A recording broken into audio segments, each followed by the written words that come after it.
And we are live. Welcome to the MLB Strategy Show. It is Friday, July 7th. I am Josh Engelamn. I'm joined by Adam Scherer. We're brought to you by Prize Picks. We've got a 12-game MLB slate for today. We've got the debut of Victor Wembanyama tonight in Summer League. Maybe not. They might beat up Britney Spears again. We shall see.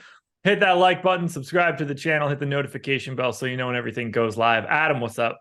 Yeah, that Britney Spears story is wild. You have to assume that Wemby and his people are 100% in the right because probably she's just like not tethered to reality any longer. Yeah, I mean, that's my assumption, but it's such, like, when I saw the headline, I was mostly just surprised that, like, I hadn't seen it a million times already because it's such a ridiculous story. I assume it's on camera. Like, you're gonna know pretty quickly. Like, yeah, I mean, it was in Aria. It's definitely on camera. You would think so. It's just so weird. Like, I can't imagine Victor Wembanyama knows who Britney Spears is. Probably not. I don't know why he would, at least. Right. Like, they're only as, hey, this girl that used to be popular 20 years, like before I was born, has been crazy lately. There's not like, she's be like, hi, I'm a big fan. I'll be like, what? What are you talking about? No, you're not. I don't know, you crazy blonde lady who's 40. Like, it's weird to think of her as old. I mean, not that she's old, but like, it's old now. It's older than me. Yeah, no, it's crazy. Yeah, that was a story that I was just like, oh, the random number generator landed on a weird one. We got a couple contract signings yesterday in the NBA. DeJounte Murray re-upping with the Hawks. Don't really get that one, but it's not like he was going to go anywhere. I just don't know why you would want to run that one back. Who was the Jet that didn't know Jessica Alba? I don't know. Never really understood the appeal for her. I mean, like, obviously I understand the appeal in the generic sense, but like, she was never that like snap answer for me that she was for most people.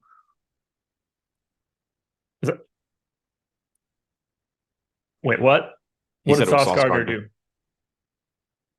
What did Sauce Gardner say? Jessica Alba? Or I could definitely see a scenario where, like, I don't really realize it's her in public. I don't know a good thing she's ever done in her line of work. Can either of the two of you name the best Jessica Alba thing you've ever seen? Good luck, Chuck. Okay, that's what I'm trying to say here. If the best thing that you've done is a Dane Cook movie, it's probably not an illustrious career. But like, I'm looking through this right now, and I just don't see it. I really don't. I guess Sin City is a decent shout, but I mean, we're talking, that's 18 years ago. She's a billionaire off The Honest Company. Yeah, like, I'm not saying she's not successful. I'm sure she's a wonderful person, but I don't think I would like immediately recognize her. I'm pretty sure I would. I just assume when I see her in public, she's not going to look like she does in every picture she's ever in, that's you know? true. Yeah. Like, there are people that have that look where, like, I would imagine if I bumped into Margot Robbie on the street, I'm not going to be shocked that it's Margot Robbie. I feel like she's got a distinct look to her. Jessica Alba just looks like a normal, attractive person. Yeah, she's obviously attractive, but she looks like normal, which is she doesn't have like a characteristic that stands out as like a key feature. Right. It's kind of part of why she's attractive. Yeah, that's a good point. The girl next door type vibe. Yeah. When she got punked, that's a good shout, Chris. Man, how great was Punked? The original couple seasons, like when Justin Timberlake was crying and shit on the I never really watched it. Oh man, before anybody knew that it was a show, and you were able to like really get people, it was great. Once people started being like, "Oh, am I getting punked?" Like, once it became a part of the vernacular of the country, that's when it was an issue. But watching Justin Timberlake cry as they're like taking his dog away in a repossession it's great. Fast forward 20 years, and this show is why you will not pick money up off the ground. Yeah, kind of. I assume that Ashton Kutcher is just going to jump out and right? be like, "Gotcha." Anyway, yeah, the Justin Timberlake one was great. They smashed up Wilmer Valderrama's car in one that he had just gotten. He was like not a happy camper about that one. That was good. They got There were Johnny a couple Drama that at were one time. wrong. That's Gotcha and Yeah, Pauly Shore. Chuck Liddell. yeah. All right. You ready to get started here? Yep. 12 games. Let's do it. We're starting off with what I think is the clear best game on today's slate. Nats and Rangers, 4.6 run implied total for the Nats, 5.4 for the Rangers. Trevor Williams and Cody Bradford are your two starters. No ownership going to either guy. I do want to start with Bradford, though. At the flat 4K, do you have any interest at all? A little bit. Like if you just need a punt pitcher, he shouldn't be 4K. He's a starting pitcher. So there's that. I don't think he's likely to be very good at the major league level. He's struck guys out so far, but I don't think that continues. But 4K flat against the Nats, 4.5 implied run total. If you need to pay all the way down, fine. But he's not one of those 4K pitchers where like I'm actually trying to get him. I actually have 12% right now, and I'm kind of surprised because I don't normally end up at the bottom, especially on days like this. I just end up with cheaper bats and more expensive pitchers. That's just how my system usually ends up working out. But for right now, I am getting to Bradford, so I'm a little intrigued by what that's saving me. We'll see if that holds up by the end of the day. I can't imagine you're justifying any Trevor Williams though. No, brutal matchup against Texas. Not a good pitcher. Yeah, don't see any reason to get to Williams. And as far as Bradford goes, he projects to be okay in the majors, better than $4,000, 20% strikeout percentage by pretty much every model on Fangraphs, 4.5 to 4.8 FIP. Like not good, but better than 4K. Well, let's talk bats here. We'll start. Rangers are second in ownership. They're second in top stack. The Nats are actually sixth in ownership. They're 10th in top stack, but they're fifth in value. I'm a little bit more optimistic about the Nats bats as well. I like that run total. I like the park, but we got to start on the Texas side. To me, they just look absolutely phenomenal. They don't have the same run total that Boston has, but between this park, the fact that the Rangers hitters are just good in general, and Trevor Williams certainly isn't, all signs to me point to wanting to get to Texas. Yeah, the only issue is the pricing. 1% chance of being the top value stack. So when you look at them in terms of stack score, they're fifth, which is still obviously good, but further down than you would typically expect a team that has a 12% chance of being the top stack. When you look at the top stack tool, Boston and Texas at the top, 13 and 12%. Then you get a massive drop off, and everybody else is 5.5% or below. So they do look good. Williams has been bad this year. 201 expected ISO to lefties, 225 to righties. Texas is one of the best offenses in baseball. Everything looks good for them. I have a ton of this team, particularly the top of it, but like that may be where your Bradford's coming from. Oh, it no doubt about it. And I'm never going to care if I'm taking big stands on a guy like Corey Seager, who I think is probably the best bat on today's slate. You're getting lefty righty. You're covering the shortstop position. It's Trevor Williams on the opposite side. Power plays up here.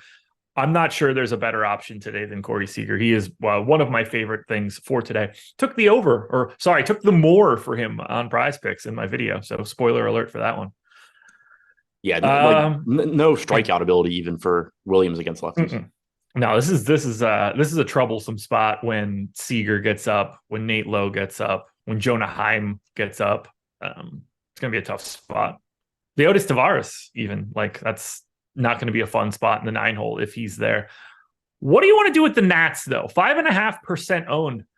I actually like them a little bit more than we do. These guys are essentially free outside of Lane Thomas, and I don't mind getting Lane Thomas at 5K in a leadoff spot. And it's not like Cody Bradford is good.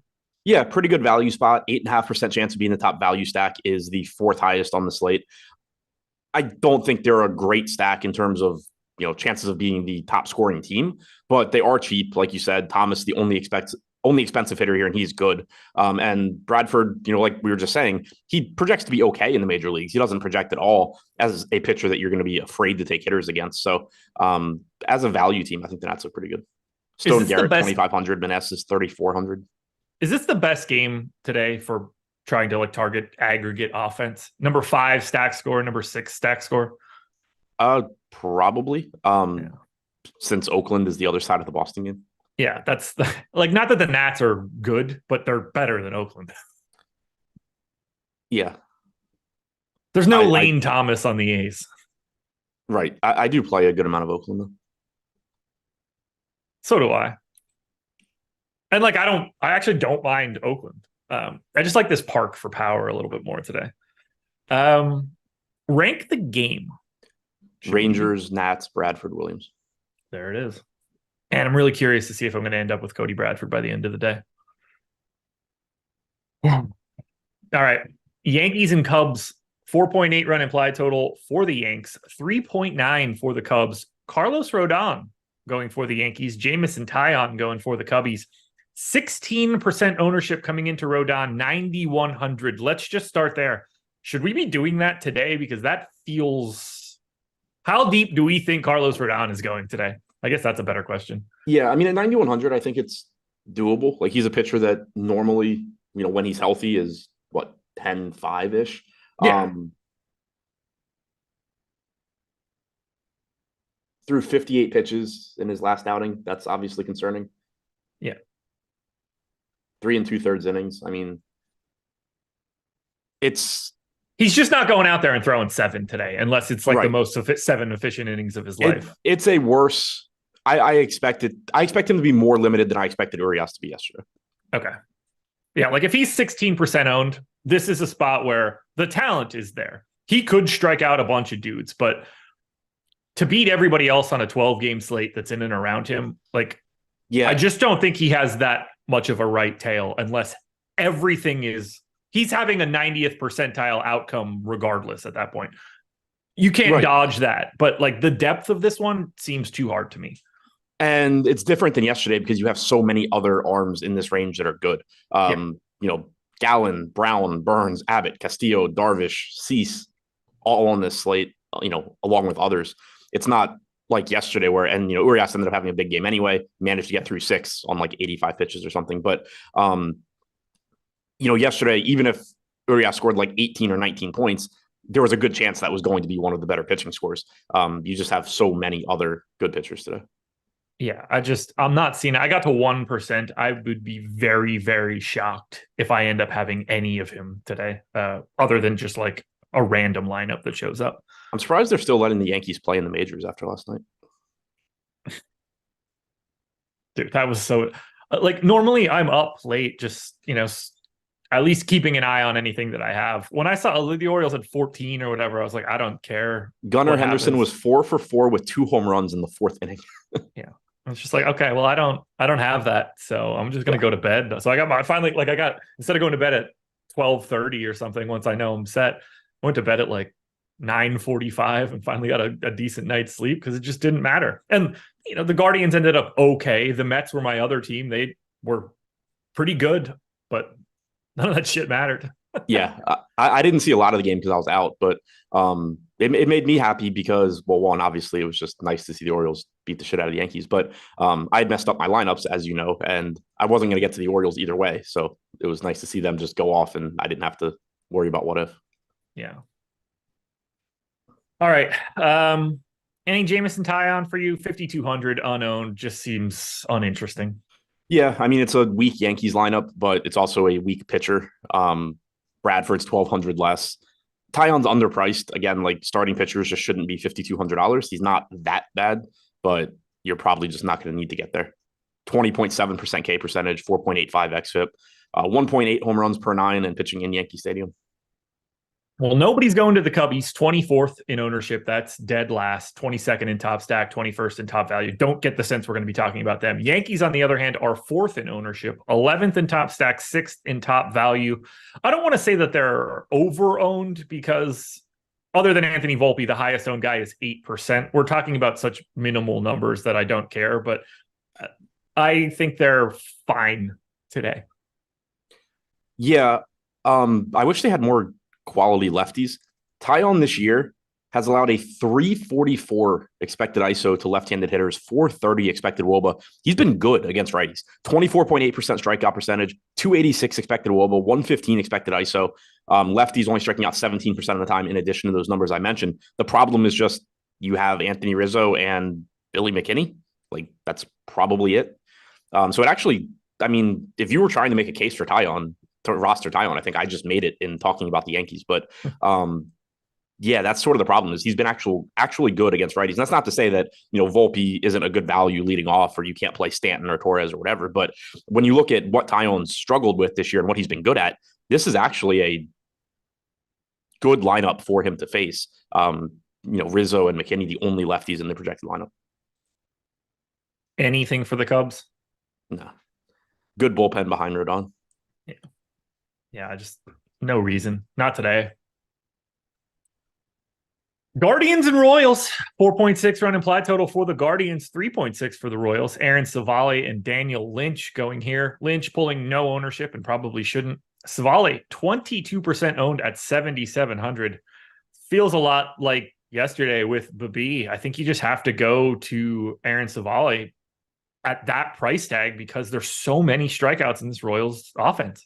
Yeah, I mean, he looks good. He's a decent enough pitcher. Strikeout stuff hasn't really been there so far this year, but limited sample. You're probably going to see that strikeout percentage come up from the 18.4% it's at right now. Should settle in, the low 20s, but really good matchup.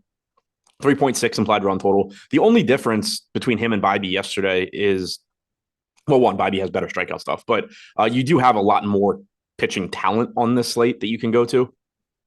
And a lot of pitchers aren't that much more expensive. You have a very deep, like 8,500 to 95 or to 10K range. So if you can find the extra salary, I think you go to some of those guys over Savali, but there's nobody cheaper than him that I really like. Yeah. That price tag is just for what he is, which is, you want to call him like an average starting pitcher. I think that's probably like a decent way to describe him. For that price tag in this matchup, it's really hard to not like that. 22% ownership it doesn't make perfect sense based on our top pitchers tool that would say that he's probably a little over-owned. But if you're just looking at it, everything is in his favor for today for this matchup. Yeah, agreed. It's just like if I have the salary, I would prefer to get to some better strikeout pitchers that aren't that much more expensive, Sure. Cease, Darvish, but there's going to be plenty of lineups where you just don't have that salary. Yeah. High floor for Savali today. Or at least he should. In baseball. You know what I mean? Say you're wrong? No. Well, I certainly don't agree with that. Daniel Lynch? I hope not. We'll see how the forced hard coding goes. Right. What do you have him projected for? 26? Right, yeah. So he projects for 10. You multiply it by 3. Yeah, I mean, I don't see any reason to get there. Not a good strikeout pitcher on his own. Tough strikeout matchup. I probably will have 40%. There we go. I actually haven't had the KC pitching issue this year that I had last year. It's just been the bats. I was getting the bats with you last year. I'm not getting them this year, but it probably helps that a couple of their main dudes aren't in the lineup. Let's talk. I've been getting them less since Pasquantino went away. Nice. 4th in top stack, 8th in top value, 9th in ownership. I've been getting to a ton of Cleveland lately. I actually don't have as much today, which honestly bums me out a little bit. Wouldn't mind it though. They look fine. Yeah, they look fine if you get there. 4.9 implied run total. Ramirez is going to look very good. Rosario is a good value from the right side at 3,800. You have Bell switch hitting. The problem is that a lot of the guys that you typically want from Cleveland are left-handed. If you're stacking, you can still roster them against Lynch, but it's obviously not as appealing as when they're facing a bad righty. Do you want to get to your Royals bats today against Aaron Savali? I actually don't mind it at their pricing. Savali, like you said, pretty much an average pitcher. 148 expected ISO to lefties since the start of last year. 129 expected ISO to righties. So far this year, limited sample, but 157 expected ISO to lefties. Sub 100 to righties. Nick Prado's 3,100. Don't mind that. Melendez is 2,800. Massey's 2,600. And then, Witt, Garcia, Perez from the right side, but all, Witt and Perez, two of the top options always at their respective positions. Garcia is just cheap with MPE leading off. They're kind of like the Nats to me. Yeah, I think that's a decent comp. Like lower run total. They don't project as well, but similar like utility, I think, from a lineup standpoint. Rank the game. Savali, Cleveland, KC, Lynch. Folks, hit that like button if you can. We have 197 people in the house. Call it 200. 36 likes, not enough. We're going to need a couple more. Schedule for the rest of the day. Very easy.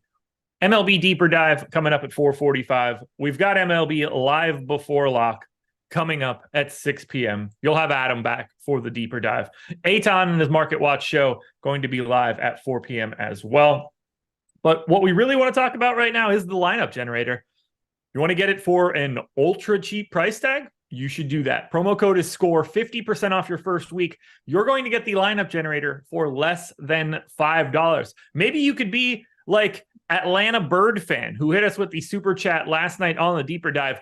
Big thanks to Josh, Adam, Laffy, Neil, Greg, and Eric. By the way, my name is first there, for your continued work and helping me improve in my lineup building process. Took down the $3 Mega Mini Max last night, thanks to your insight and the lineup generator projections. Yes, he used the lineup generator, a tool that will cost you less than $5 to ship the Mega Mini Max 2 nights ago. If you want to pick whatever stack you want, you can do that. Want to lock a player in? You can do that. Swap some players around? You can do that. Export up to 20 via CSV? You can do that as well. If you've never used a tool like that, this is the perfect way to try to get a little bit better. If you're a 1-lineup player or a 3-line, upwards of 20, if that's what you're doing on a normal night, you should try out the lineup generator if you haven't before, because the cost is minimal and it's just going to make you better lineups. We create thousands and thousands on the back end. We get rid of everything that we think stinks. We present the rest to you. Be like Atlanta Bird fan. Win the Mega Mini Max. You don't even have to send us a super chat if you do that. Just be happy that you picked. You definitely don't have to list Josh first. You should definitely list me first. There's no other order to these names that matters more than Josh first, the rest of these guys after that. That's obvious to me. Use the lineup generator. Red Sox and A's. 6-run implied total for Boston. 4.5 for the A's. Brandon Walter going for Boston. Luis Medina going for Oakland. Don't roster Medina. Probably don't roster Brandon Walter either. But would you rather have Brandon Walter or whoever the hell else was the other 4K guy that I don't remember? Cody Bradford. Probably Bradford. I agree. Mostly because he's starting. I agree. Wait, what do you mean? I think Walter's the long guy. Oh. I got you. Yeah. You're good. I was just like, I'm pretty sure they're both doing it, man. That's the whole point of this show. We talk through these guys that are playing. I'm not trying to give you pitchers that aren't playing. You know who I like today? Nolan Ryan. Yeah, no, I meant like it's always risky taking the bulk guy. Yeah. Don't play Medina. That much I can tell you. He is someone I've been having a problem with this year. Really? Our projections are always really high on him, but I don't think that's going to be the case today. Wolf. Red Sox are number 1 in top stack, 3 in top value, number 1 in ownership by quite a bit. And this is sort of the deciding factor for me. The reason I like the Rangers so much more is that the Boston side is pulling quite a bit more ownership. That's not to say that I don't like Boston. They're clearly either the number 1 stack or the number 2 stack today. There aren't any other answers. Yeah, agreed. They're just so much cheaper than Texas. So on the one hand, they're a lot easier to get to. On the other hand, the ownership is pretty much insane. 29% projected ownership coming into Durant at 3,500. Devers is still 4,900. So you're getting a discounted Devers facing Medina, 22% owned. Connor Wong, $2,500 catcher at 20%. Turner's at 20%. Yoshida's at 17%. So is Verdugo. It's tough because it's not like you're talking about 1 or 2 guys that are popular. Pretty much the entire stack is double-digit owned. So That is problematic. Something that you're going to have to work around if you are 5-man stacking the Red Sox. But they certainly look very, very good in this park against Medina. Yeah, they deserve every bit of that ownership. Like they do look fantastic. They're very easy to get to. Devers continues to be just wildly underpriced, but ownership is a thing today, and they've got a lot of it. I like them more as the way this just going to 5-mans, but like the way MLB goes, I assume they'll all be 20% owned and they'll score 40 runs, and there's nothing you can do about it. Yeah. Here's the bigger question. We have the A's 3rd in ownership. We also have them 3rd in top stack, 1st in top value. I do not agree with the top stack ranking that we have right now, but they certainly are a great value. That's going to happen when Brent Rooker is in the lineup at 3,300 and everybody else is in the 2Ks and you have multiple MPEs. How do you handle a team like Oakland today? I think you can either 5-man stack them and have, really strong lineups around them with your secondary stacks and your pitching. I think they're good 2-man, 3-man stacks. If you're going to, for example, the Rangers, who are expensive, Langoliers at 2,800, Rooker at 3,300, Diaz, if he's leading off, at 2,100, the other Diaz 2,200. Like, you can just mix these guys in. They're in a good park, nice park upgrade for them. You're not facing good pitching. They look really useful. The ownership is sort of problematic. Like, there are other cheap teams you can get to, but at the same time, Ruiz pulling 13%, Langoliers pulling 12. Next most popular guy is Rooker at 7.5. So it's not like it's that big a deal. It's not like Boston at all. I just have a hard time saying that the Oakland A's can be the third best stack ever. Yeah, I mean, I don't agree with that, but also, like, we have them with a 5.5% chance of being the top stack. You can scroll down like 8 teams and you're still only at 4%. So it's marginal, but yeah, they could easily slot in. Like, I have them basically slotted in behind where the Cardinals are in our top stack. Right. Which is like where the Nats are. The rank is aggressive, but the percentage change is marginal. And that's sort of where I'm at right now. That kind of just like rounded up to a spot where it's just like, okay, I just don't want Oakland. Right. Like, they're shit. They're the worst offense on the slate. Right. If you're just like looking at the order, like you said, and not the top stack percentage, and it just goes Red Sox, Rangers, A's, it's like, what the hell? But when you see it goes 13%, 12%, 5.5%, and then everything else, around them is like 4 to 5%, it makes more sense. Yeah. 13, 12, 5, 5, 5, 5, 5, 5, 5. And it's just like, okay, we're good now. Rank the game. Should be easy. Red Sox, A's, Red Sox pitcher, Medina. Yeah. Alrighty. But really just Red Sox A's. Now that we've hit them both, which is the better, considering we have Boston at 13% chance of top stack, Texas at 12, and all of the other data that goes with it. What's the better stack, Boston or Texas? I mean, ownership-wise, I really like Texas. Yeah. Boston, you're just going to get such good lineups. Yeah. That the double ownership, the 10 to 20 is so big. Like, if you knew that was correct, I think it's got to be Texas.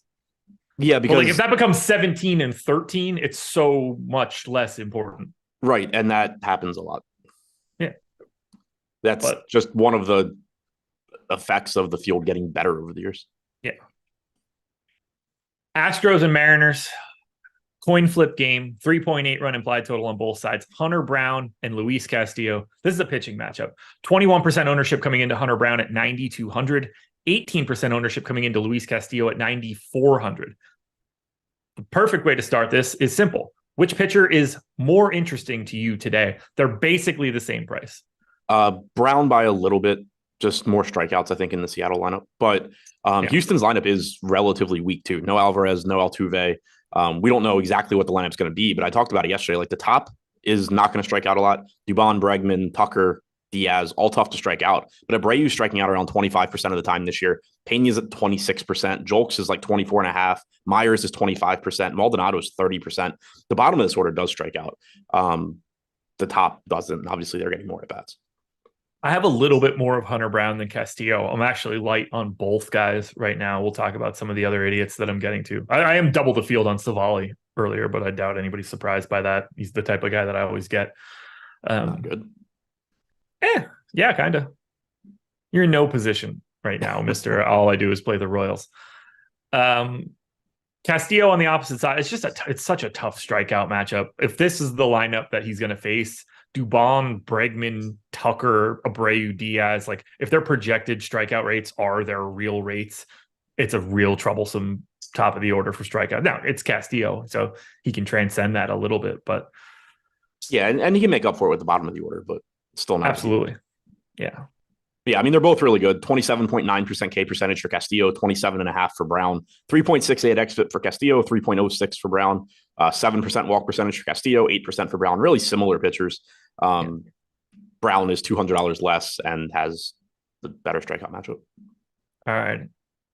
I'd ask you like who you think you're going to get to, but like, that's obviously not a question that's getting answered right now with any sort of reasonable answer. Do you want to go to the bats for either side of this? I don't really see the justification other than just trying to buy like good hitters. Right. I'll say that's really it is, if I end up getting to Seattle for like the same reason I did the other day, where it's just like, oh, well, I have an unowned team that has Julio Rodriguez, Hernandez, France, and a bunch of great one-offs because they're cheap. Like, sure, the upside's there, but really tough spot against Brown. There's plenty of bad pitching on the slate to target. Same goes for the other side. You don't have Altuve or Alvarez, so the lineup isn't as strong, but they are cheap. The only hitter in the projected lineup above 5K is Kyle Tucker, who obviously has earned it. Bregman's 4,500. Everybody else is 4K or less. So you have talent that is cheap on both sides, but also really tough matchups.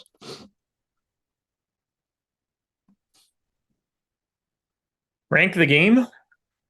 Brown, Castillo.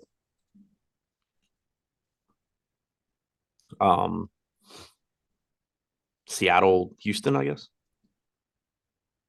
4.2 run implied total for the White Sox, 4.3 for the Cardinals. Dylan Cease and Jordan Montgomery, 8,500 for Cease, 8,100 for Montgomery. This is like a slightly worse version of the Astros-Mariners game. 15% ownership coming into Cease, 4% ownership coming into Montgomery. Which pitcher do you prefer here? Because I find it a little interesting that Montgomery is getting no love. Yeah, I mean, he's not a great strikeout pitcher, and he is going to have a lot of good enough right-handed bats going against him, but 22% strikeout percentage to righties this year, 329 expected WOBA. It's not like he's bad against righties. Should probably be getting more than 4% ownership. Like, the gap between him and Savali isn't, 5 times. That doesn't warrant Savali being 5 times as popular. But, we talk about it a lot. You're not just trying to build like the most positively leveraged lineup you can. In a lot of lineups, you're going to have relatively low owned hitters, and you're going to just take Savali because he projects better.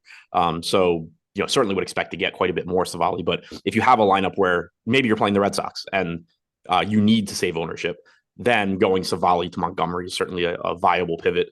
Cease on the other side, I don't know how this guy's still only $8,500. It's not a great matchup against St. Louis. They are relatively difficult to strike out. They do have good hitters, but Dylan Cease is a really good strikeout pitcher. 27.4% K percentage this year, basically the same as Brown and Castillo. Typically, he strikes out even more than that, and you've seen the strikeout numbers come up as the year's gone on. 32% strikeout percentage against righties this year. Lefties striking out 23.5% of the time. 161 expected ISO to righties, 148 to lefties. He's just so much better than $8,500. Wish I had more of them. I don't. Yeah, I mean, I'm too busy getting Aaron Savali in half of my lineups. Right. I mean, the follow-up to that, yeah, he's better than 8,500, but Brown is better than 9,200. Castillo is better than 9,400. Yeah. I don't have much of the pitching in this one. Kind of frustrates me. Don't have the hitting, that's for sure. Cardinals are 8th in ownership, 9th in top stack. White Sox are 16th and 14th. Do you see yourself getting to either one of these teams? I just don't like it as a priority, but I like the ownership, obviously. Yeah, I don't see it as a priority, but there is power upside here. And both, it is a good hitter's park. Both teams have like a 4.2 to 4.3 implied run total. Certainly not going to be upset about getting to like Luis Robert, Jimenez, Vaughn, Berger. I mean, that's a lot of right-handed power, and they're reasonably priced. Robert's 5,600, but everybody else is 4,400 or less. Similarly, on the other side, if you get to some of the middle of the order of the cards, that's fine. But I think it's easier to make a case for the right-handed power on the White Sox.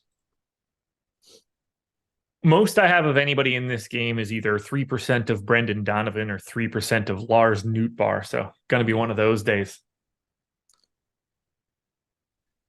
Rank the game. Cease, White Sox, Montgomery, Cardinals. But I think you can just switch a lot of stuff around. Yeah, I agree. The park is just so good for power and runs. Yeah, that's kind of what I keep coming back to with the White Sox is, Jordan Montgomery is good, but doesn't strike out a ton of hitters, and you're just going to be letting Robert, Jimenez, Vaughn, Berger put the ball in play in this park.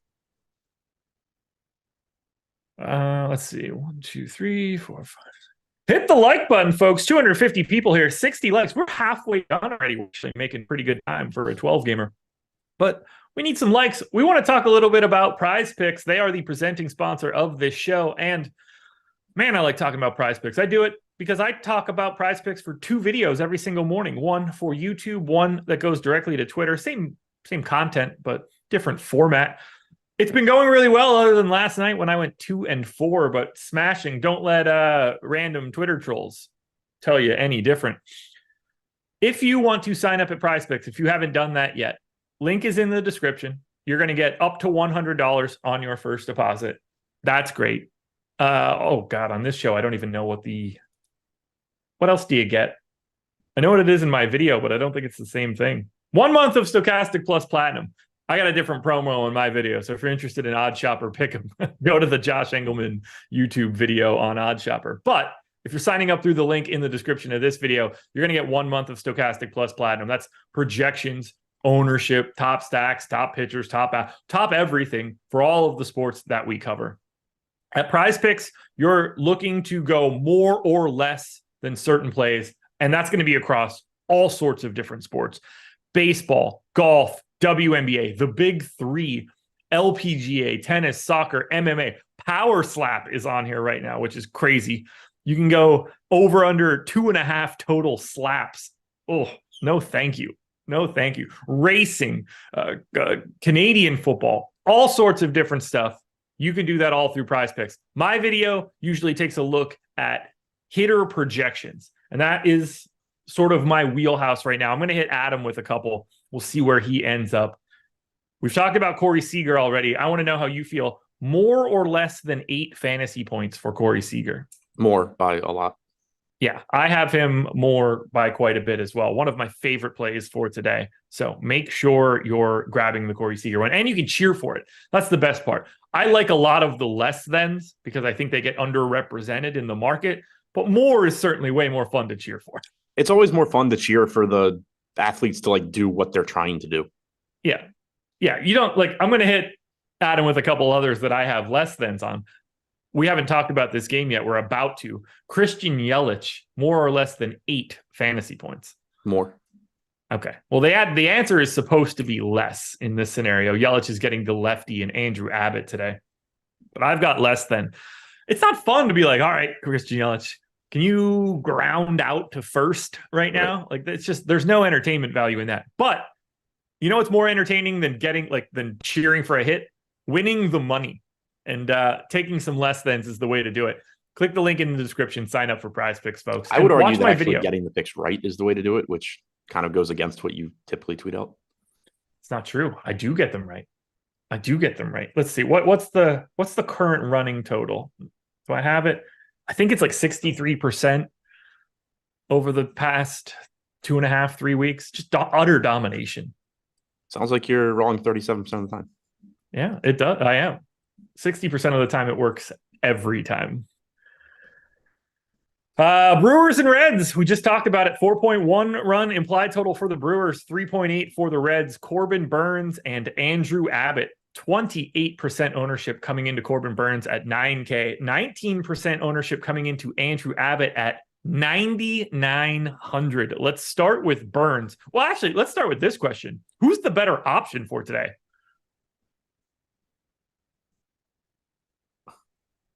Burnes? Question mark? I have Burnes by a lot, but I believe that Steamer is aggressively low on the Reds. I am on the opposite side of Cincinnati pretty much permanently.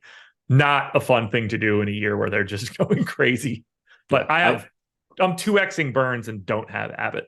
Yeah, I mean, we have Burnes projected like 0.2 of a point higher than Abbott, which is functionally no difference. But yeah, he's also $900 less expensive. I have Burnes by 3. So that's helping. That's for sure. Talk to me about Burnes, though, here against the Reds. Solid pitcher, not as dominant this year as he has been in the past, only striking out 23% of hitters, 4.14 xFIP, but good chance those numbers improve, as time goes on. It's not an easy matchup. The Reds have called up a bunch of good prospects. De La Cruz obviously leading the way there, but McLean is good. You have Votto back. Friedel's good. Fraley's good. India's good. This lineup is just suddenly pretty deep and tough to pitch against, but still 3.6 implied run total. Burnes is only 9K, so that's solid. Looking at some of the projection systems on FanGraphs, the bat projects 24.5% strikeout percentage for Burnes going forward. Everything else is at least 27%. So the bat's sort of the low end there on Burnes, but still projecting better numbers by a little bit than he's had this year. Everything else aggressively better. So 9K just looks like a pretty good price tag. What about Abbott? He's been great and does have a good strikeout matchup. 29.5% strikeout percentage so far this year. Does have a 4.27 xFIP, 3.9 implied run total for the Brewers. He still looks like a good play. The problem I just run into is that he is more expensive, not only than Burns, but more expensive than Brown, more expensive than Gallen, more expensive than Castillo. He's the most expensive pitcher on DraftKings. So that's kind of the problem that you run into, but he is getting a little bit less ownership than Brown, Gallen, and Burns as well. I think a lot of people are, not that Andrew Abbott is not a talented pitcher, clearly big time strikeout rate. A lot of people are going to get caught up on the stats that are on the back of a baseball card, 1.21 ERA. Or you could look at something else like the 190 BABIP in 37 innings, or the fact that he has left every single batter on that has reached base, 100% left on base percentage. Yeah, like he's good. This is one of those where you're not saying anything negative about him. You are simply saying he has, in addition to being good, gotten extremely lucky in the major leagues. As lucky as you can get. Right. 190 BABIP, like you said. It was only 244 at AAA. And I mean, the thing with BABIP is, if you're getting weak contact, you should see a below average batting average on balls in play. But, still, he's been very good, but like 239 actual WOBA allowed to righties, 279 expected WOBA, 158 actual allowed to lefties, 183 expected. Very, very good numbers, just not as good. Yeah. Yeah. Look, like the strikeout stuff is what it is. There's no like lucky strikeout stuff generally. And I mean, that probably comes down. Like, oh yeah. 29 to like 26. Yeah. But like you don't generally that'll stabilize a lot faster. The BABIP and the fact that every single guy that's reached base like doesn't end up scoring, that shit's gonna go away in the future. 100% left on base percentage. Yeah, I'm sure he'd love to keep it. Can we justify going to the bats in this game on either side? I have trouble with that one. I think I would probably go to the Reds first. Okay. But I doubt that I get to either side. Rank the game. Burns, Abbott, Reds, Brewers. That works for me. You can flip Abbott and Burns, and I wouldn't care. Yeah. You can flip Brewers and Reds, and I don't really care either. That too. Twins and your Orioles. 4.7 run implied total for Minnesota. 4 for the Orioles. Bailey Ober going for the Twins. Cole Irvin going for Baltimore. Not the same pitching matchup as what we've talked about recently. 5% ownership coming into Ober at 8,300. 1% coming into Cole Irvin at 5K. Do you want to roster either pitcher? Not particularly. Ober is, I think, similar to like Jordan Montgomery, where if like you're stacking the Red Sox or something, maybe you play some more Ober instead of like Savali. But it's not a good matchup. Baltimore, obviously, a good offense, a lot of dangerous left-handed hitters. Ober has done a good job limiting production to lefties this year. 284 expected WOBA, 125 expected ISO. He has only struck out 22.5% of lefties, though, compared to 28% of righties. So giving up more power and more production to righties, but also striking them out at a better clip. He's fine, but it's just tough to call him a priority when he's more expensive than Savali against the Royals. He's basically the same price as Dylan Cease. Like, he's not the same level of pitcher. I don't want either one of these guys. I am much more likely to get to offense. And it seems like the offense the teams are getting to, or people are getting to, is the Twins. They are 6th in ownership, 8th in top stack, 4th in top value. It's basically exactly where I have them. I'm about neutral to the field here. I don't love the park. It does diminish righty power a little bit, which is not ideal when you've got a lefty on the hill. That said, I think Minnesota is totally fine to get to today. Yeah, they're 4th in stack score. They're pretty cheap outside of a couple of hitters, and those hitters are very good. Correa, 4,600, Buxton, 5,400. You're not going to have any problem paying those prices. And then everybody else in the projected lineup is $3,100 or less. So good value team, 4.7 implied run total. Irvin is not particularly good. 321 expected ISO to righties so far this year, 440 expected WOBA. Limited sample because he got sent back to the minors before he was allowed to just keep losing games. But even going back to the start of last year, 227 expected ISO to righties. He will give up some power. You have an entirely right-handed lineup, most likely, with the exception of Kepler. So I like Minnesota quite a bit here. I don't mind getting there. I have 8 5-man stacks. That's like a pretty decent representation for a non-primary for me. So I'm happy to get there. Other than Byron Buxton at 5,400, like this team is just ultra cheap. What about your Orioles? I'll let you know. I'm way higher on your Orioles than we are, but still having trouble getting there in bulk. Yeah, if I get them, fine. They're good. They have a lot of good left-handed power hitters. They're relatively inexpensive. Henderson, Rutschman, Santander, and Mullins are all priced up, but everybody else is cheap. Kowser is finally not 2K anymore. He's all the way up to 2,800. But no issues getting there. But I typically just haven't been getting to them as much as I would like this year, and I just assume that's going to carry over, especially when they do only have a 3.8 implied run total and they're facing a competent pitcher. I wish I had more here. I really wish I had more. I certainly did yesterday. Yeah. I just don't. Other than Gunnar today, I don't have anybody that I like. They're like the inverse of they've been the inverse of the Royals for me this year. Like I never want Kansas City. I always have them. I always want Baltimore, and I've had so much trouble getting to them. Rank this game. Minnesota, either Baltimore or Ober, either Baltimore or Ober again, and then Irvin. Okay. Diamondbacks and Pirates, 4.5 run implied total for the D-backs, 3.4 for the Pirates. Zach Gallen and Rich Hill, 9,600, 26% owned for Gallen, 6,800, 2% owned for Dick Mountain. How do you feel about Zach Gallen, 9,600? He looks good. Second highest top 2 pitcher percentage, just behind Brown. 26% projected ownership. Second highest on the slate behind Burns. I think it's warranted. Pretty good matchup against the Pirates. Average to slightly below average offense. And Gallen's a good pitcher.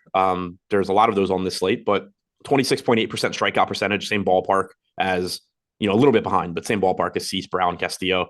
3.44 xFIP. Doesn't walk a lot of guys. Doesn't give up a lot of power. Just a good pitcher, reasonable price tag, good enough matchup. Is he the best pitcher on the slate? For DFS purposes. I still think it's Brown. Okay. I've got it at Gallen. I'm pretty heavily exposed here. The limiting factor of power here in this park is helpful. I like the strikeout matchup against Pittsburgh. I love the implied total, which I believe is the lowest on the slate. I think Gallen is the best option you can get today. I don't have a real argument there. I think it's splitting hairs. Yeah, agreed. Any of the Mountain on the opposite side? Tough sell in this spot. He's actually been okay this year. He's been playable in certain spots, but tough matchup here against Arizona. He does have about a 21 to 21.5% strikeout percentage, but he's allowed a 225 expected ISO to righties, 376 expected WOBA. He's been very, very good against lefties, but you're getting a predominantly right-handed lineup from Arizona, and they have some good right-handed bats in there. So pretty tough sell, 5.1 implied run total for the Diamondbacks as well. We didn't talk about it in the lead up or at the beginning of this show, but you know who isn't having a good year? That would be Luis Severino. No, he is not. We certainly talked through that one yesterday, and it ended up going worse than it could have been imagined. Yeah, he was another one. Not only was I not going to have the Orioles, even if I got the correct lineups in, but I had 30% Severino in what I did play, and I was going to have 30% in what I intended to play. So it was just okay. Okay. Was never winning this slate. Yeah. Yeah. They didn't put him on the DL or anything yet, did they? Not that I've seen. That'll be a fun thing to do in 5 days when we're running him out on some Wednesday early 3-gamer and he goes for -24 or something. Let's talk bats. 5th in top stack, 10th in top value, 11th in ownership. How do you feel about Arizona against the Mountain? I like him quite a bit for the reasons I was just saying that I don't like Hill. You're probably getting a very right-handed heavy lineup. Kyle Lewis projected to hit second at 2,300. He's got some power and he's cheap, which helps offset the very expensive price tags for Ketel Marte and Christian Walker. Gurriel at 4,800 looks pretty good. And then the bottom of the order cheap as well. No problems getting to Longoria or whichever of Carson Kelly or Gabby Moreno's catching. They look pretty good here. They are middle of the pack in stack score since they are relatively expensive. 5% chance of being the top stack, 3.5% ownership. Probably not going crazy on Arizona, but I think they look good. I'm definitely not going crazy on the Pirates bats, who I would prefer to just not have at all. Agreed. Really good pitcher, not an offense that I see the need to get to. I mean, they have some good hitting. Sawinski's good at 3,600. Davis is cheap, former first overall pick. Reynolds is good, but there's just enough good hitting on this slate. I don't think you need to get to the Pirates. When's Cruz back? I don't know. It should be soon, right? I don't even remember what his injury was. He break his leg or some shit. Yeah, he fractured his leg on April 10th. Oh, okay. He's expected to miss 4 months. Oh, not soon. So like next month. I guess relatively soon. Yeah, next month. Depends on your definition of soon, I guess. Not good though. Sucks. Kind of sucks for him. Like, not only did he get replaced as the most exciting prospect in baseball, but it's by somebody with the same name. Like, maybe that's good. He's not even the most exciting Cruz. Yeah, but maybe nobody will notice, and they're just going to think he's him. Those two are the same person. Yeah, they kind of are. Yeah, that's true. I got nothing else here. Rank the game. Gallon, Diamondbacks, whichever of Pirates and Hill. If you haven't hit the like button yet, you should do so. And if you haven't signed up for the MLB Sims tool and you've thought about it, just do it right now. Click the link in the description of this video and sign up. Is it going to cost you a couple shekels? Yeah, it's $180 per month. But you can go and check out Adam's take on this slate based on the Sim tool in a couple hours when he finishes that video. Greg will have something comparable on his Twitter account later today. We've got a lot of Sims content on a day-to-day basis, and you can dive into it too. You're going to crunch out your own lineups. My recommendation is to go all the way up to 2,000 if you can. You're going to load them into the Sims tool, and that's where the magic happens. Those lineups get simulated against each other over and over and over again. You're going to get expected ROI rates on the players in those lineups. You're going to get expected ROI rates on the stacks in those lineups, and you're going to get expected ROI rates on the lineups themselves. This is a level of detail that you have never seen in this industry before, and we are providing all of that to you using the MLB Sims tool. It allows you to figure out stacks, players, lineup construction. This tool is changing the game. You guys should click the link in the description and sign up if you have any interest in it whatsoever. Now is the time to do so. Get used to it now for MLB, because when we get to the NFL season and back to the NBA season, it's going to be a big one. You're going to want to be there, understanding how everything works. Now's the time to do it. Sims video, probably what, noon, 1 o'clock, something in that neighborhood, Adam? Yeah, probably like 1, 2. Bingo. Check it out, folks. Highly recommended. And we have 3 games to go. Padres and Mets. 4.1 run implied total for the Pods. 3.8 for the Mets. Yu Darvish and Justin Verlander. 8% ownership to Darvish. 5% ownership to Justin Verlander. What do we do here? I think they're both reasonable contrarian plays in tournaments because they're talented enough, but tough matchups for both guys. They're not going to project as well as the pitchers around them that are getting ownership. Verlander striking out 20.8% of hitters this year. That probably does come up. He's had some tough matchups.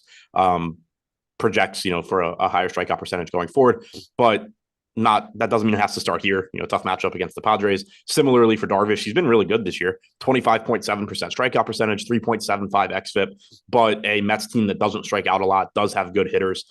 I think they're both sort of in that like Bailey Ober bucket where they're reasonable lower owned pivots that are going a little bit under owned, but they also just don't project quite as well as other options. So you see these guys as like a clear step behind, like Verlander in particular, Hunter Brown and Castillo. Yeah, Verlander in particular. I think Darvish is like kind of comparable to Cease, who's getting a lot more ownership. Okay. I don't really have either one of these guys, but I am intrigued because of their price tier. I don't know what to do with Verlander anymore. I don't get this dude right this year. Darvish is a guy I normally get a lot of, and I don't have at all. But I think a lot of that has to do with the fact that it's the Padres and the Mets, and these are probably the 2 best offenses on this slate. Maybe it's the Dodgers if you want to add them in, but what are you talking about? The Padres and Mets are the 2 best offenses. 342 aggregate WOBA for this Mets team today. What am I? Rangers, stop playing. 329 for today. 119 WRC plus. That's good, right? Against righties. I mean, we're looking at this Mets lineup. Where's the hole? No, it's a good lineup. It's just, I mean, against right-handed pitching this year, the Mets are 10th in WRC plus. The Padres are 15th. Okay. And when I'm not, maybe I should describe this better. Those numbers are not adjusted for what they're playing. Like that does not. My answer for the Mets would have been the same answer whether Yu Darvish was on the hill or you were on the hill. Yeah, so is mine. Okay. Go Mets. Teams on this slate that have been better than both teams: Texas, Dodgers, Baltimore, St. Louis, Arizona, Giants. You keep using your past stats. I'm looking to the future. I'm projecting this data. Yeah. You use the past. You live in the past. Was Darryl Strawberry batting for the Mets for you too? How far back are you willing to go? Yeah. Keith Hernandez. Yeah.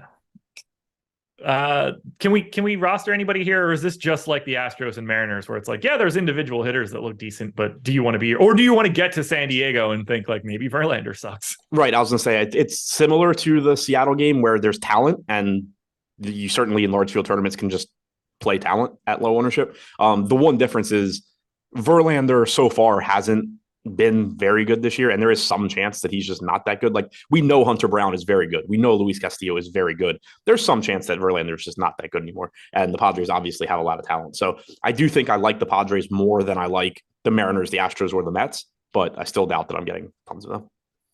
Baldy in the Oath said that you and I have the best dynamic at Stochastic. Benny Levine says, yes, there are regular Jackie Chan and Chris Tucker. So my question to you is this: which one of those two are you? Definitely Chris Tucker. You have to be Jackie Chan in this scenario, don't you? I think I'm pretty clearly Chris Tucker. Why do you think that? I mean, I think from a stature, try to not get yourself canceled here. Yeah, from a stature perspective, I think the physicality fits in those directions. But I am the more loud, I would beat the living shit out of you like Jackie Chan would. Yeah. Anyway, I'm the more loud, obnoxious person in public. You are certainly going to be a little bit more muted like Jackie Chan. That is true. So I think that makes me Chris Tucker. Yeah. Okay. Do you understand the words that are coming out of my mouth? I don't do a very good Chris Tucker, but that's the best I can do. I can't think of another line. I do want to go watch. What is it? Is it Money Talks? Is it the Sheen movie? Is that what it's called? No, it is. Yeah. What a great movie. Great movie. So bad, but so good. I haven't watched it in so long. Budget $25 million. It made 48 in the box office. That wasn't even a bust. They should have made a second one. I don't think I've seen it. I mean, no reason that you should. 1997 movie with Sheen and Chris Tucker. Funny. You get what? Look, it's a buddy type movie in a way. With Charlie Sheen playing the role of Jackie Chan, basically. You can go whatever way you need to. Rank the game. Padres Mets still, by the way. Yeah. Darvish, Padres, Verlander, Mets. I think you could really put that in pretty much any order. I think Darvish is first, though. Okay. Oh, Benny doesn't think it was a terrible Chris Tucker. Yes, Heather Locklear was hot. Paul Sorvino in this movie as well. Paul Gleason. Much bigger cast than ever should have existed in this movie. Need to go and watch it. Paul Sorvino was hot. All right, Benny, I can't listen to you anymore, man. That's an ultra weird take. Did you mean to type Heather Locklear and you just like your brain got caught up in it? Because at no point in time ever in the world did someone describe Paul Sorvino as hot. Yeah, I had to look to see who that was. But same page. Yeah. Yeah. Nobody's just like, who I really want to get with? Paulie from Goodfellas. Come on. Tony Gonsolin going for the Dodgers, 4.9 run implied total. Griffin Canning going for the Angels, 4 run implied total. 5% ownership to Gonsolin, 1% ownership to Griffin Canning. Do you want either Gonsolin or Canning?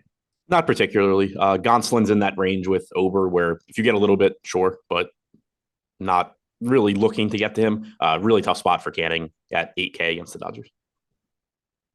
I have 3% of Gonsolin. I have none of Canning.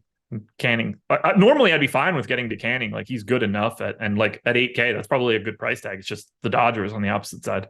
Yeah. And in the top pitchers tool, Gonsolin looks very much like Bailey Ober and Justin Verlander and Jordan Montgomery. Talk to me about Dodgers bats then. 7th in top stack, 10th in ownership. I'm a little bit higher here on the Dodgers. Do you want to get there against Canning, or is this just like a meh spot? I mean, it's not the best spot, but still a 5.1 implied run total, still a really good offense. Canning has given up a lot of power this year to righties in particular. 212 expected ISO, only 324 expected WOBA, but the power issues have been there. Betts, Smith, JD, plenty of right-handed power here. Obviously, you're not shying away from Freeman, Muncy. So I think the Dodgers are kind of similar to like the Diamondbacks for me. Yeah, I think that's a decent comp.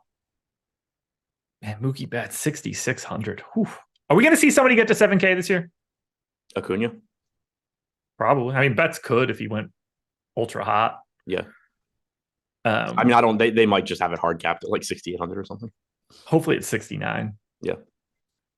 Angels bats here against Tony Gonsolin. I think they're a little sneaky, but it's just they're not. I don't hate it, but I mean, no Trout just waters the lineup down so much. It does make them cheaper. Ohtani's the only expensive guy in this lineup. Everybody else is 4,400 or less in their projected lineup. But Gonsolin, a pretty good pitcher overall. 145 expected ISO to righties, 181 to lefties. So he has gotten touched up a little bit there. Relatively small sample, 450 pitches thrown to lefties. But Moniak, Ohtani, Moustakas, Dice, all from the left side. Rengifo, Escobar, Velasquez also left-handed. So lefty heavy lineup here. Still only a 3.9 implied run total. Not my favorite team to get to, but certainly not going to be upset about Ohtani in particular. But also if I get to like some Moniak, for example. All right, serious question. It is baseball related too. So if Betts is 6,600 right now, Acuna's been whatever in the mid sixes. What is Barry Bonds in 2000? 8K. This is the first time we've sort of brought that up from time to time on past shows, but now that we're getting this like mid six price tier, like what is Bonds in July in Cincy price? Like, right. He's coming in like a pitcher up 9,200, like Hunter Brown. Like Ohtani's the best comp for Bonds, probably. Yeah, we're not even talking about, and there is no comp. Let's start right, but I'm saying like Ohtani has a 177 WRC plus this year. If you could add his pitching and hitting together on the same day, then it might be a combo. Right. So Ohtani, 177 WRC plus. Bonds in 2001, 235. Yeah. 244 in 02, 212, 233. His last season in the majors was 157. To put that in context, Mookie Betts is at 150. Yeah, that's what I'm like. There are no comps.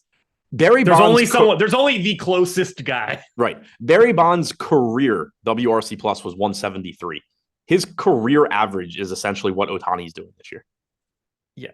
Like he had a 146 WRC plus at 23 in Pittsburgh in his third year. And people were like, oh, he was on the gas in San Francisco. It's like, who gives a shit?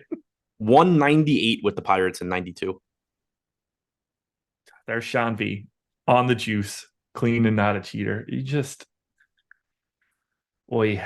Yeah, the 244 WRC, the 544 WOBA, the 863 slugging percentage. At 36, 37, 38, and 39. Oh my God. I should calculate that out and find out how many fantasy points he was averaging. I mean, it's those earlier years, like when he hit 34 homers with 40 stolen bases and a 198 WRC plus in his final year in Pittsburgh. Like, good God. Yeah. And I do agree with Sunflower. He said DK isn't going to price a batter at 8K. He should have been like 8K. He would have probably been like the same price as Ohtani. Yeah. If he has the potential to put up a zero. I don't think he had that, but how many zeros? I was going to say, he's the closest thing you've ever had to a hitter with a floor higher than zero. All right, 2001. Oh, is there an easy way to do this? Yeah, on base percentage. Oh, you ready? Are you ready for this? So this is 2001. Are you gonna tell me there wasn't a single game he didn't get on base? 664 plate appearances.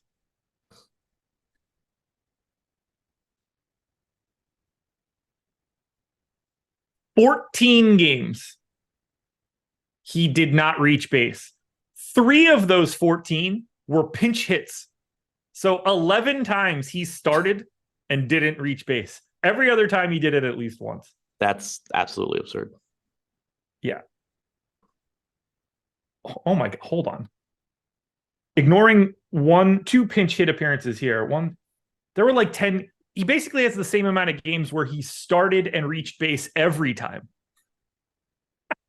What'd you say? He has basically the same amount of games where he started and always reached base. As not reaching base? Yeah. Oh my God. Well, I mean, like he was hitting in San Francisco too. Yeah. Yeah. In the probably at the time, the worst park for lefty power. Right. If I had to guess, certainly the top 5. It's just on a different level. Just on a different level. I hate the steroid argument more than anything, though. As if he wasn't facing pitchers on steroids. Right. Let's close it out. Or not. Let's not close it out. What do you got? 2001 home run park factor for lefties. Giants were second to last. Wrigley was the worst. Oracle, 76 home run park factor for lefties. 2002, it was 87. It was dead last per Fangraphs. And this dude's just like, here, I'm going to dunk 70 of these in McCovey Cove. How the hell? Camden Yards had a 91 park factor for left-handed home runs. That year? Yeah. Gotcha. Texas was at 113 for lefties that year. Just, was he at 95 that year? Yankee Stadium, 148. Unbelievable. Unbelievable. Love the bond stock. Hell yeah. You're not going to get anything other than me thinking he's the greatest baseball player I've ever seen by far. Yep. Like Ohtani enters the conversation because of the pitching. Yeah. But, yeah, it's just a different thing. Like these are very much apples to oranges. Like, because we're not comparing them as hitters. They're not comparable. Nope. But when you can go out there and be a number 1 starter as well, that's wild. I'd love to know how many hitters, like exclusive hitters, could have had careers as pitchers. Surely it's a bunch. Yeah. I mean, like a lot of these guys were, it's just like, they pretty much all were. Right. Yeah. Like no matter what position you play, you were a star shortstop for most of your life. Yeah. Like a lot of these guys could have been good pitchers. Yeah. I am kind of excited. I think we're going to see more of that going forward now that Ohtani's sort of done it. It's just hard from a develop. You just got to put it's a work thing. Like you have to work twice as hard. Right. You have to you're literally learning 2 different things. Yeah. Giants and Rockies final game. There's a guy getting mocked to the Orioles in some drafts that wants to pitch and hit. You should.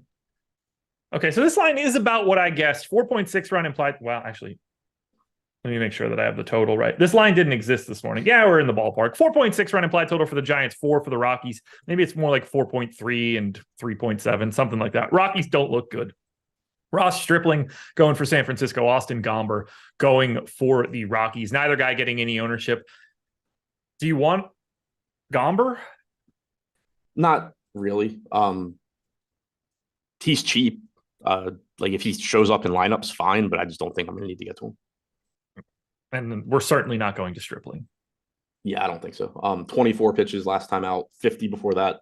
Hasn't thrown more than 65 pitches since May 7th. So pretty tough to get there. Giants bats, 6th in top stacks, 2nd in value. These guys are free today, but at the same time, it's a terrible park for power. Gomber is like a real enough starting pitcher. I think there are just better spots. Yeah, I mean, 225 expected ISO to righties this year, 370 expected WOBA. And it's not like he's been good outside, of course. He just hasn't been good overall. I do like the pricing here. I mean, 2,800 on Flores, 3,900 for Davis. Bailey's pretty cheap as a high upside catcher option. You do run into the pinch hit factor where Slater is going to project as a good point per dollar play, but probably not finish the game unless they just jump out to a huge lead. Matos, same boat. So not my favorite stack, but they are cheap. I do individually like Flores and Davis in particular. No chance on the Rockies, right? I don't think so. All righty. Favorite stacks? I forgot Lorenzen was hitting. I did look up Brendan McKay the other day to see what he was doing. Tons of injuries for him. Favorite stacks: Boston, Texas, Minnesota. Shout out to Rick Ankiel, I guess. Yeah, Adam Lowen did it, but like they weren't doing it at the same time. No. Although like clearly could have, Right. I guess. Yeah. Markakis, a lot of teams like Markakis more as a pitcher than a hitter. I think the Orioles were like the only team that saw him as a hitter. Yeah, like if you could take a couple years off, come back as a hitter, and go back-to-back 120 WRC plus years as Ankiel, the only reason you're not pitching is because you got the yips. Like there's a path there for him to be some like low-rent Shohei Ohtani. Yeah. Yeah. And Lowen, like, I think went all the way back. Like he had his injuries, and I think he went like back to like A-ball or something and just started hitting. Wow, I forgot. Like Ankiel threw way less than you would expect. 4.12 FIP in the only year that he threw more than 33 innings. I mean, he was like what, a rookie or second year or something when all that happened. He came up originally and was like a bat out of hell in the bullpen, and then started the next year, and then the next year it all just went to shit. Yeah, 24 innings, 10 Ks per 9, 9 Ks per, or 9 walks per 9. It all went away. Favorite pitchers, and then let's get out of here. Brown, Gallen, Savali at that price range. Folks, we are done here. We hit the 100 like barrier, so great. Good to see. Thank you to Prize Picks for being the sponsor. Thanks to Jordan for producing. Adam will be back with Laffy later tonight for the deeper dive. I will not be back later tonight, so sorry about that one, guys. You won't see me again until Monday. Well, you'll see VODs on Sunday. You won't see me live again until Monday. Good luck. Enjoy your weekend, everybody. Be safe. Have some fun. Win some money. We'll talk to you later.